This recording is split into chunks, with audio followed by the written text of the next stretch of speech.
qui ont poussé à avoir ce cancer-là, on ne sait pas.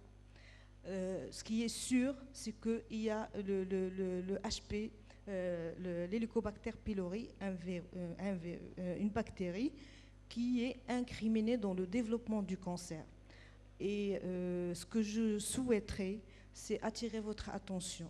Il y a des automédications et des prescriptions médicales à tort et à travers des IPP et des antiacides et tout.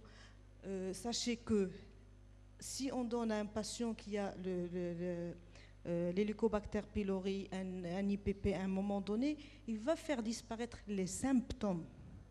C'est-à-dire qu'il n'aura plus mal. Mais la maladie va évoluer, il va progresser. Et on sait que du moment où on a ce virus jusqu'à ce qu'on développe un cancer, il y a des étapes. Et le fait de donner des médicaments à chaque fois que le patient devient symptomatique, on laisse évoluer ce cancer. Et on sait que le seul moyen de diagnostiquer ce cancer à un moment précoce, c'est la fibroscopie.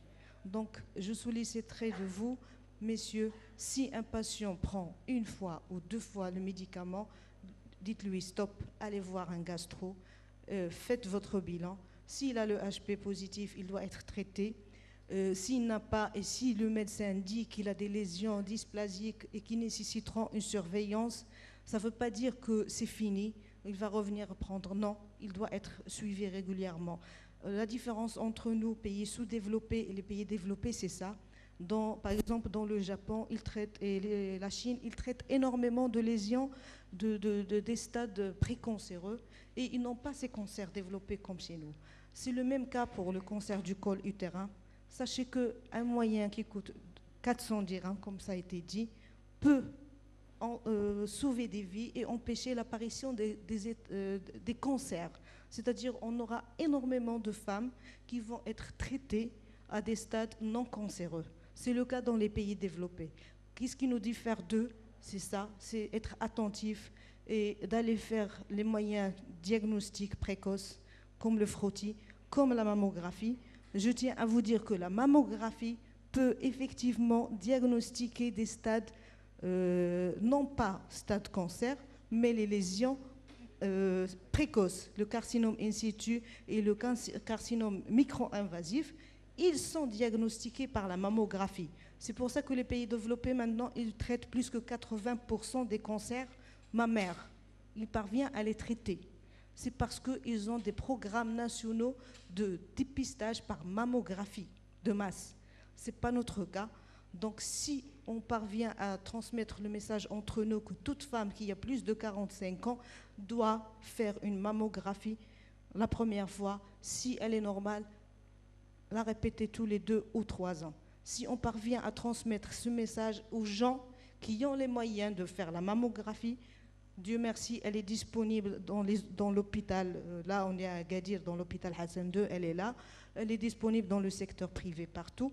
Alors, on va sauver, parce que comme vous avez vu tout à l'heure, le cancer du sein en premier, le cancer du col en second, c'est presque 60% des cancers de la femme. Ces cancers-là, qui sont mortels aujourd'hui, on peut les guérir, on peut les prévenir par le dépistage, par la prévention, et ne pas suffire à dire aux gens que vous n'êtes pas marié, vous n'avez pas eu d'enfant, donc vous allez faire le cancer. Non, ce n'est pas ça ce qu'on veut. Ce qu'on veut, c'est dire à ces gens-là, vous avez des facteurs de prédisposition à faire des cancers, n'ayez pas peur, vous n'avez peut-être pas à l'attraper, vous avez les moyens de les diagnostiquer et de diagnostiquer à des stades infracliniques, c'est-à-dire des stades qui sont guérissables. La même chose chez l'homme pour le PSA. Le PSA, il y a des pays qui ont fait des campagnes de dépistage dans ce sens pour toutes les personnes âgées de plus que, monsieur l'urologue est à côté de moi, plus de 55 ans, c'est ça? À partir de 45. À partir de 45 ans, alors ils font le PSA. PSA, la même chose, strictement normal, peut-être une fois par an. On ne va pas dire la même chose ici au Maroc, on va dire tous les 2 ans. C'est largement suffisant. Donc, c'est ça les messages que je tiens à vous dire. D'un autre côté, messieurs, il y a eu des patients qui m'ont rapporté qu'ils ont vu un pharmacien ou un aide-pharmacien qui leur a dit vous avez un cancer très développé, c'est pas la peine d'aller le traiter. Ça, je l'ai entendu. Donc ça qu'est-ce qu'on tient à transmettre? On ne doit pas avoir peur du mot cancer. Pas parce qu'on a un cancer qu'on va en mourir. Il y a énormément de stades, énormément de facteurs pronostiques qui diffèrent une femme d'une autre. Une femme qui a un cancer du sein, même métastatique, on ne va pas prétendre la guérir, mais elle peut avoir une survie de 10 ans, 15 ans, s'il y en a des facteurs de bon pronostic. Peut-être c'est le cas dans la prostate, dans le cas dans d'autres pathologies. Donc, il ne faut pas mettre tout le monde dans le même panier. Il ne faut pas stigmatiser le mot cancer. Il faut différencier. Et bon, c'est ça ce que je tenais à vous dire. Donc, je vous remercie. Merci beaucoup. Donc, notre thème touche à sa fin. On demande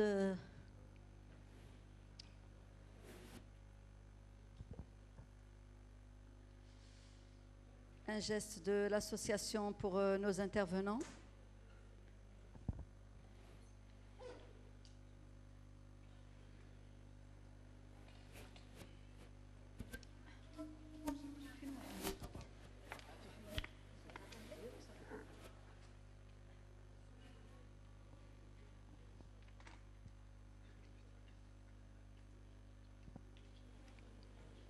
Docteur Morabete, veuillez. On demande le président de l'association Tzadaman, M. Saber Mohamed, s'il vous plaît.